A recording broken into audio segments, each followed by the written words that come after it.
Hello everyone and welcome back to the channel. In this video we're going to talk about AIMS Delhi July 2025 PhD program. Before moving ahead, do subscribe to our channel, press the bell icon button and like our video so that you don't miss any update from our channel regarding PhD and government opportunities. तो जैसे ही आप AIIMS Delhi का brochure open करोगे वहाँ पे आपको portal में पहले तो ये एडवर्टिजमेंट दिखाई देगी. So let's read this advertisement together. सबसे पहले इन्होंने यहाँ पे ये लिखा हुआ है कि जो आपका पीएचडी प्रोग्राम का date of online registration of application थी वो 25 अगस्त को ओपन हो गई है and it's going to close on 15 September at 5 PM. Then they've given the date of examination which is 27 September 2025 and the duration of examination is 1 hour 30 minutes. तो ये आपको इन्होंने एडवर्टिजमेंट यहाँ पे दे रखी है और हमें पता है कि जो इनका एंट्रेंस एग्जामिनेशन होता है ये ऑनलाइन सीबीटी मोड में ही होता है. ठीक है, so let's read the brochure together here. तो हमने देख लिया कि एप्लीकेशन 25 अगस्त को ओपन हो चुकी है एंड 15 सितंबर को ये जो है वो क्लोज़ हो जाएंगी. उसके बाद यहाँ पे हम देख लेते हैं कि ये आपका status of registration they going to tell you whether they've rejected your application or are there any changes that have to be made by 19 September. Then the last date of making those changes are 22nd September and then it's written that last date for Ministry of Health and Family Welfare to forward an approval regarding no objection for the foreign nationals is on 22nd September. Then the finalization of centers and the allotments of admit cards and everything will be done by 24th September and your written test CBT is going to happen on 27th September itself. Then the date of result that they've given here is around 9th October. The departmental assessment, which is your interview essentially, is going to happen on 17th October, which is Friday, and the final result will be out around 31st October itself. Then the last date for the joining of the PhD program they've given you is 22nd November. So this is how the July intake is looking of AIMS Delhi. So now let's see which okay, before moving ahead, let's see the format of the CBT. Right, so it's a 90-minute stage 1 and 2 paper. 1.5 घंटे का ये paper रहेगा जिसमें 2 आपकी stages रहेंगी. 27 सितंबर को ये paper रहेगा. दिल्ली एनसीआर में ही ये पेपर होता है, एक ही शिफ्ट में होगा. एग्जामिनेशन टाइमिंग की 10 AM से 11:30 AM की है. इंग्लिश में आपका ये पेपर रहता है, ऑब्जेक्टिव टाइप होता है विच इज़ MCQs. इसमें 2 स्टेजेस रहते हैं, 30 एंड 40 मिला के 70 मार्क्स का ये बनता है. फिर यहाँ पे आपको बताया गया है कि मेडिकल डेंटल नर्सिंग कैंडिडेट्स के लिए aptitude related 30 question, subject related 40 and for non medical candidates it is 30 aptitude related and subject related 40. Then for every correct answer you will get 1 mark which is written here. For every correct answer you get 1 mark and for every incorrect answer you will be -1/3. तो आपको -1/3 आपके marks में से किया जाएगा. ठीक है, ये आपके लिए दिया है. Then for unanswered marked for review या not answered will be given 0. आपको एटलीस्ट 35 मार्क्स चाहिए in stage 1 and 2 combined to be eligible for stage 3 जो आपका बेसिकली इंटरव्यू है. ठीक है, फिर यहाँ पे इन्होंने आपको बता रखा है स्टेज 1 स्टेज 2. तो स्टेज 1 में जो आपका एप्टीट्यूड जो इंग्लिश से बेसिकली रिलेटेड है उसमें 30 MCQs होंगे with the duration of 40 minutes. जो आपका स्टेज 2 है सब्जेक्ट रिलेटेड वो होगा 40 multiple choice questions with the duration of 50 minutes जो मिला के 90 मिनट बनता है विच इज़ 1.5 आवर्स.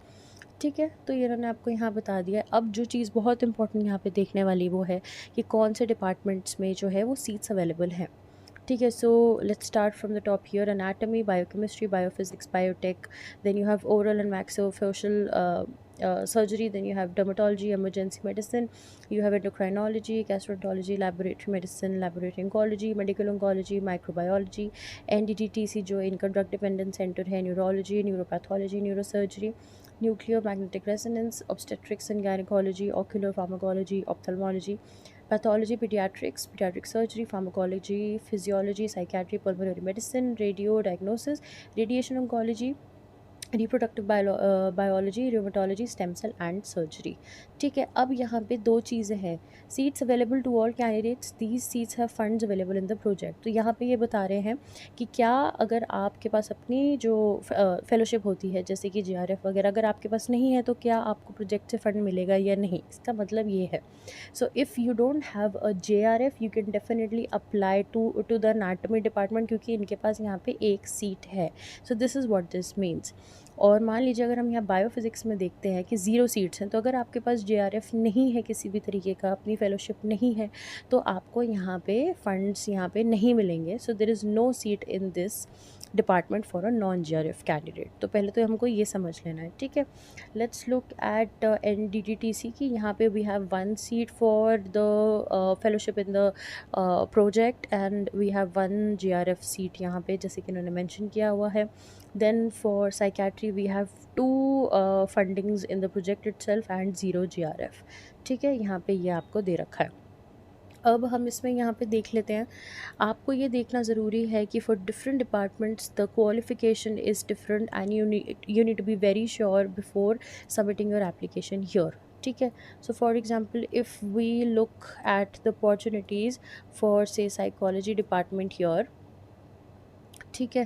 तो सबसे पहले यू विल सी कि जब हम एनडीटीसी की बात करते हैं, जो इनका नेशनल ड्रग डिपेंडेंस सेंटर है, ठीक है, एनडीटीसी में हमारे पास यहाँ पे देखिए we have MSc clinical psych, MSc educational psych, counselling, industrial cognitive, social psych etcetera etcetera. तो अगर आपके पास यहाँ पे ये वाली जो क्वालिफ़िकेशंस हैं, तो आप इस प्रोजेक्ट के लिए अप्लाई कर सकते हो, फेलोशिप इन द प्रोजेक्ट, ठीक है। और अगर आपके पास ये वाली क्वालिफ़िकेशंस में से कोई भी क्वालिफ़िकेशन है और अपना जेआरएफ भी है, तो आप इसमें अप्लाई कर सकते हो, क्योंकि यहाँ पे एक सीट है।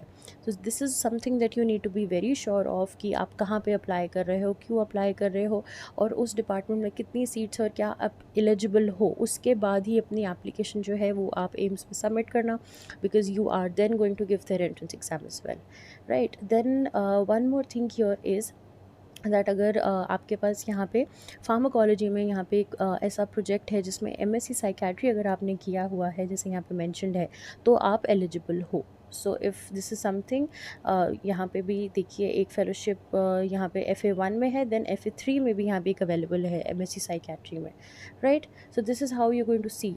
देन यहाँ पे फिजियोलॉजी में भी कॉग्निटिव साइंसेस का यहाँ पे है, तो अगर आपका एमएससी इन कॉग्निटिव साइंसेस है, then you can apply to these programmes, that is FA1 में है फिजियोलॉजी में, एंड OF1 में है, which is your own fellowship.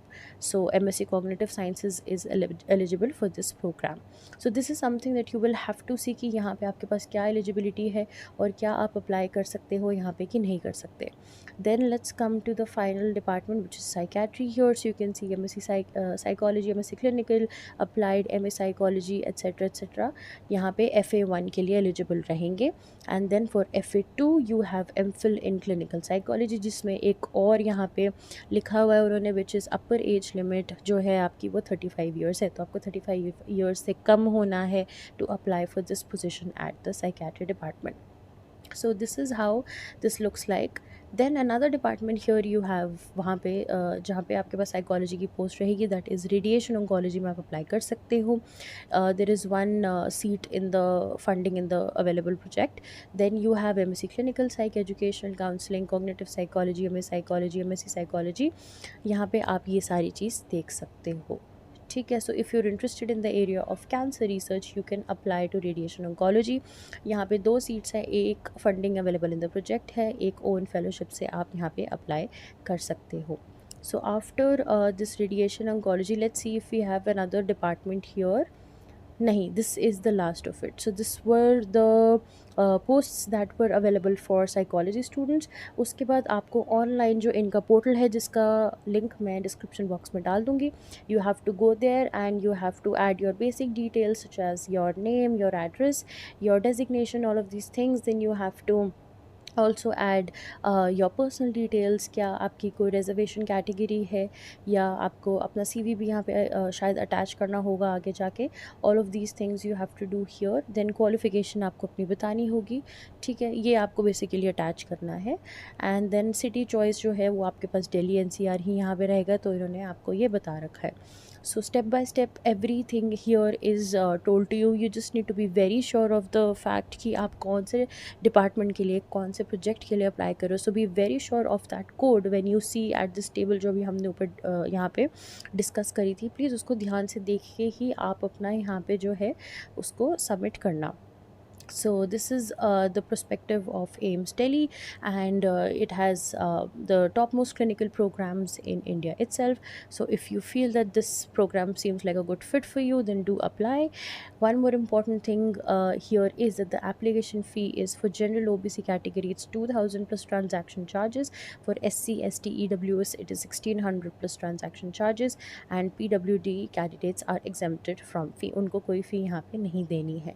So this is the end of the video. I hope आपको इस video से कुछ सीखने को मिला, एंड डेफिनेटली आप अपनी एप्लीकेशन यहाँ पे सबमिट करोगे. We'll see you next time. Thank you for watching. Bye.